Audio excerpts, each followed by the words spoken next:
Okay, let's dive in. Picture this. You're a top journalist, suit, makeup, the whole deal. Yeah. Filling in on a huge national morning show, millions watching, Yeah.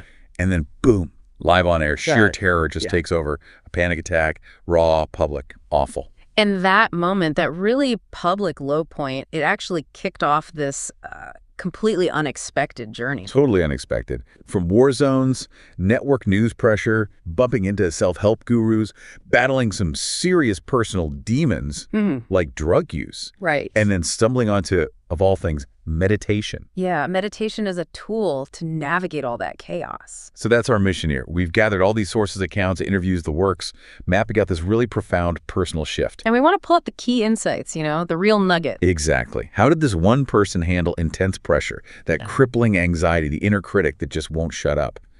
And what can you take away from it about finding some calm, some effectiveness when life feels like it's spinning out of control? Think of it as a shortcut, yeah.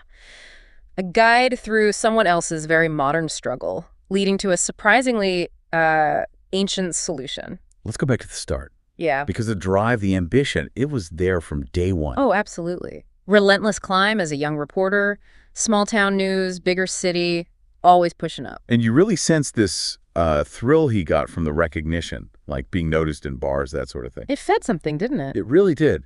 His mom even made this comment, kind of haunting, about how anyone driven enough for, say, president must have this massive hole inside they can never fill. Wow. And he wondered, did that apply to him, this burning need to be on TV? And that drive gets him to ABC News, idolizing Peter Jennings. His legend. But the source is painted as super intense. Jennings, this mentor figure, but he could also just tear your work apart. They called it getting petered. Getting petered, right. If your script got shuffled or your best lines cut, ouch. And being the new guy, it was tough. Skepticism all around, like one producer looking at him before airtime and saying he looked like he was posing for bar mitzvah pictures. Jeez. So how do you cope? You overcompensate, right? Relentless self-criticism, pitching constantly, insane hours, personal life, forget it, missing weddings, family stuff. All for the airtime, for getting ahead. Because the rule was brutal. You're only as good as your last story. That just locks you in this mental hamster wheel, doesn't it? Airtime, bosses, the next pitch, nonstop. Yeah, exhausting. And then, completely out of nowhere, Peter Jennings assigns him religion. Which he had zero interest in, right? Devout atheist. Totally. But Jennings just says, end of discussion. Wow. Talk about an unwelcome assignment. And ironically, it ends up being huge later. But first, 911 changes everything. He gets the call. Pakistan. And the reaction, pure adrenaline. Like a pint of dopamine, he says. Yeah. Pacing, fist pumping, calls them douchey gesticulations now. Huh. So he throws himself into it. Dangerous assignments, post-911 chaos, blind to the psychological cost. The experiences sound wild. These crazy decorated trucks, then suddenly a posh Marriott hotel with cookie platters. Surreal.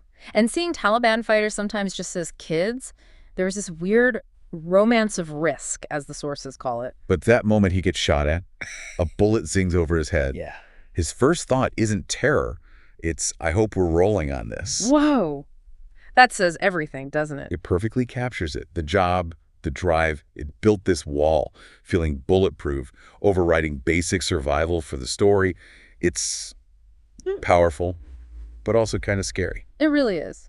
But that feeling doesn't last forever. The toll catches up. Coming home from Iraq, suddenly the apartment seems pathetic, mail piled up, just feeling totally disconnected. His parents are worried naturally about trauma, but at first he's like, no, I liked it. The bodyguards, the armored cars, it made him feel important. But the crash was inevitable. He sees a psychiatrist. Diagnosis. Depression. And the doctor points out it can show up physically when you numb your emotions. Right, so what caused it? The horror overseas. Withdrawal from the journalistic heroine of the war zones. Both. Probably a mix. The doctor suggests meds, but he'd already started self-medicating. And this is where it gets dark. Age 32, impulse decision. Tries cocaine. Crosses that distinct, bright line, as he puts it. The feeling. Total euphoria. He literally thinks, where has this drug been all my life? Chilling, because he recognized something dangerous in himself right away. An addictive personality. He saw it even in childhood, sneaking whole cakes, bags of candy. And even with the depression diagnosis, he kept using Couldn't or wouldn't connect the dots. That need for escape or that artificial high, it was just too strong. And he kept it hidden, mostly, until that morning, June 2004, Good Morning America, the panic attack. Yeah, the sources describe it so vividly. The terror, the shock on his colleagues' faces.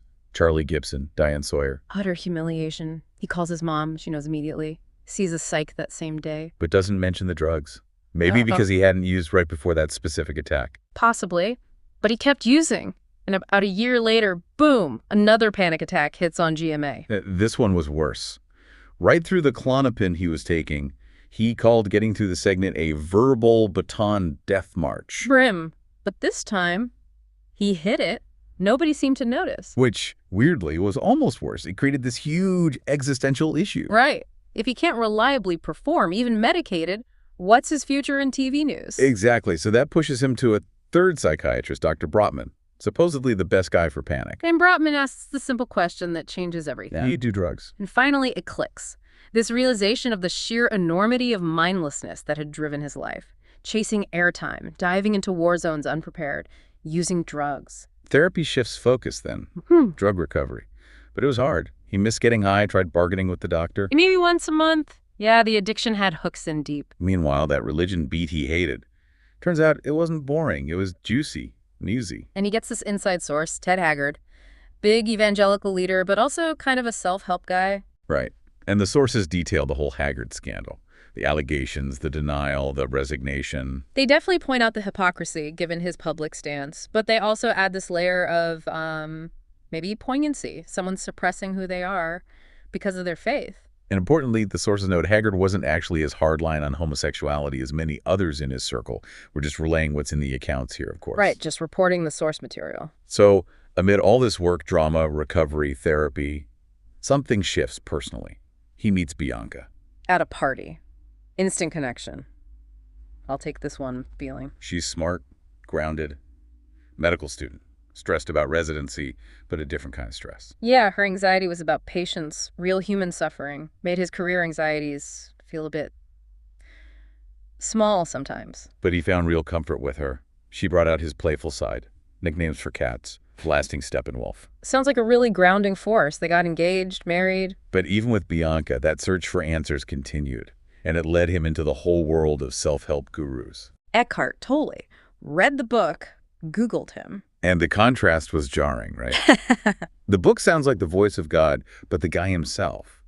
Quiet, slow-talking, like a communist-era librarian. Tolle claimed this instant transformation, from depressed to totally serene, accepting the isness of everything, getting cut off in traffic, just a gust of wind. But the journalist was skeptical. Like, don't you need a little worry, a little ego to achieve things? The sand in an oyster idea. It didn't quite add up, and other encounters were just as weird. Deepak Chopra talking about transformational vortexes, Joe Vitale from The Secret. Gale force inanity, he called it. And then the really tragic story of James Arthur Ray, the Sweat Lodge deaths. And survivors still believing in him afterwards. That's disturbing. It really solidified for him that this whole quick fix self-help thing, it wasn't the answer. Another dead end. So therapy's helping with the drugs, but the gurus aren't the solution.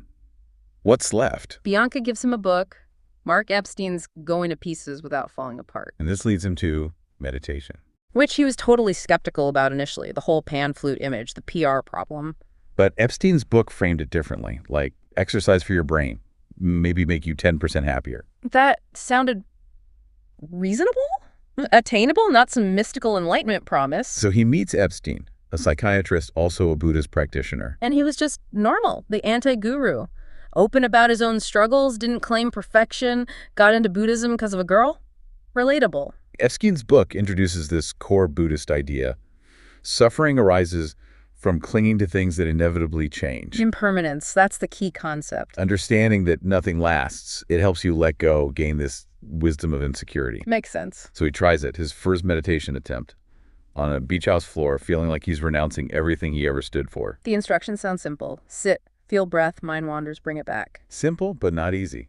His mind was chaos. In, out, shrubbery, Rapvewinkle, my butt hurts. Yeah, that's about right. But the light bulb moment was realizing the point isn't to stop the thoughts. It's just to notice you've wandered and gently come back. Over and over. That noticing is the exercise. That is the practice. Which brings us to mindfulness. Buddhism's secret sauce, the sources call it. It's the ability to see what's happening right now, Right. anger, pain, whatever, without getting swept away. Usually we just react, right? Want it, push it away, zone out. Mindfulness is a fourth way. Just observe it, no judgment. He started small. Physical stuff like niches. Then thoughts, emotions, found it kind of took the charge out of them. Zapped their power a bit. Yeah. It started interrupting old habits like flipping out when a story got killed. Offered a way out of living purely reactively, driven by ego. Though he admits it didn't magically cure his snack cravings after meditating. Progress, not perfection. Exactly. So wanting to go deeper, he signs up for a silent meditation retreat. Stressing about getting accepted. Arrives, sees the NPR crowd, socks and sandals types. His job, cot washer. Humble beginnings. Spartan room, but good food, surprisingly. The meditation hall sounds intense, though. Bowing, meditation nests, people looking grim, no eye contact. And the schedule. Brutal. 5 a.m. start, 10 hours of meditating. He thought, no way I can do this. Felt pure misery off the cushion. Because the retreat removes all your usual escape hatches, phone, email, TV. Just you and your mind, confronting that wound of existence, as he puts it. But there were breakthroughs, too. Connecting with the teachers. Joseph Goldstein's serious dharma, but funny. Joking about enlightenment versus a banana. And Sharon Salzberg. He judged her at first, then realized she was cool, cried during her meta session. Goldstein told me he was moving too fast, needed more mindfulness in everyday actions. This is the stuff. Meaning the practice isn't just on the cushion, it's how you walk, how you open a door. Goldstein also explained enlightenment, seeing reality as constant change, the self as illusion, reaching nibbana, perfecting the mind. Heavy stuff. Even if he didn't think he'd get there, understanding the concept felt valuable. Coming back after the silence ended was weird. People talking again, meeting the folks he'd made up stories about in his head. But the old habits came roaring back fast. BlackBerry, email, TV binges. Yeah, the retreat wasn't a permanent fix, which makes that 10% happier idea feel more honest. Right. He talked to Goldstein about it. Epstein felt the same. He still suffered, but handled it better. It's about mitigating suffering, managing it. And a huge insight was ditching that if-only lie. Believing the next job, the next achievement, would bring lasting happiness. The sources call it the itch remains. That constant chase is the problem. Seeing that reality, Goldstein says, actually pushes you towards liberation. Then there's compassion. Addressing that McMindfulness critique that it could just make people more efficient monsters if it ignores the heart. Research shows compassion is beneficial, that warm glow, health perks. Fits with evolutionary ideas about cooperation. So he adds meta-loving-kindness meditation. Reluctantly at first, sending good wishes to self, friends, like his cat, neutral people, difficult people. Bianca got her own category. And it helped him see others' impatience differently, empathize more, understand anger's appeal, but also its poison. Mindfulness made him feel irritation more sharply, but also less likely to get carried away by it. He saw his parents, his wife, as experts in meta, naturally. Okay, so he has these tools now, but integrating them into the cutthroat world of network news, that's the real test. Big time. Ben Sherwood becomes his boss.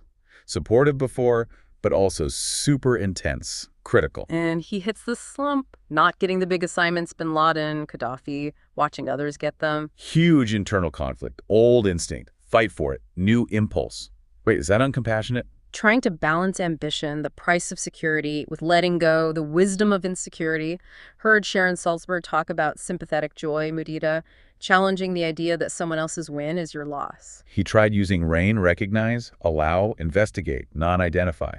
Felt like his training was helping him see it clearly, objectively. But Bianca wasn't having it, called him a total wuss, said he seemed suddenly gelded, texted him, be slightly more aggressive. Oof, direct feedback. Led to a big meeting with Sherwood. Planned it with Bianca, took a direct but not hostile approach. Concerned you don't see me as A-team. And Sherwood's response was gold. Said he was A-team, but needed to step up on the weekend show, be a leading man. And then the killer line. Stop being so zen. Wow, that must have hit hard. Yeah, the realization that hiding behind being a good yogi, he'd confused letting go with going soft, sabotaging his own career. Mark Epstein helped him unpack that. Called it a classic pitfall, misinterpreting Dharma as weakness or detachment or nihilism. Epstein's advice, hide the zen. Appear formidable, but you don't have to be a jerk about it. Brilliant. Practical. Integrating the practice without losing your edge. He still struggled sometimes meditating in solitary for a story, breaking news chaos. But he made real progress on weekend GMA. Thanks to Bianca's coaching sessions, watching tapes, pointing out tension. Her advice sounds like meditation. Stop trying so hard, just let go. He learned to anchor like meditating. Relax, be present, listen. So the key lessons boiled down to, don't be a jerk, but fight back. Hide the zen. And meditate. That's the superpower. Creating the space to respond, not just react. He even told Sherwood about the past drug use later. And Ben was supportive, saw the change in him, confirmed he was being a leading man now. Even with all this progress, that skepticism about enlightenment kind of lingered. He asked Judd, a neuroscientist meditator, isn't it just bullshit? And Judd's take was cool, very brain-based. The brain seeks pleasure, learns mindfulness, feels better than freaking out, so it reinforces itself. The brain literally asks, why the fuck am I doing that? And then Sam Harris throws a curveball. Yeah. Suggests sudden enlightenment without meditation, like Tolle claimed, might be possible, even more authentic. That forced him to reconsider his view of Tolle, reread his book. Still found it flowery, but it made more sense now. The big payoff moment. October 7th, 2013. Ben Sherwood offers him the Nightline co-anchor job. He accepts. They hug. Felt like winning the lottery. Validation for the whole insane journey. And interestingly, others at ABC started meditating too. Ben, Diane Sawyer, Stephanopoulos, Barbara Walters. Wow, the practice was spreading. Quietly influential. His very last thought after getting the Nightline job. Same one as when he got shot at years ago. What was it? I hope we're rolling on this. Huh.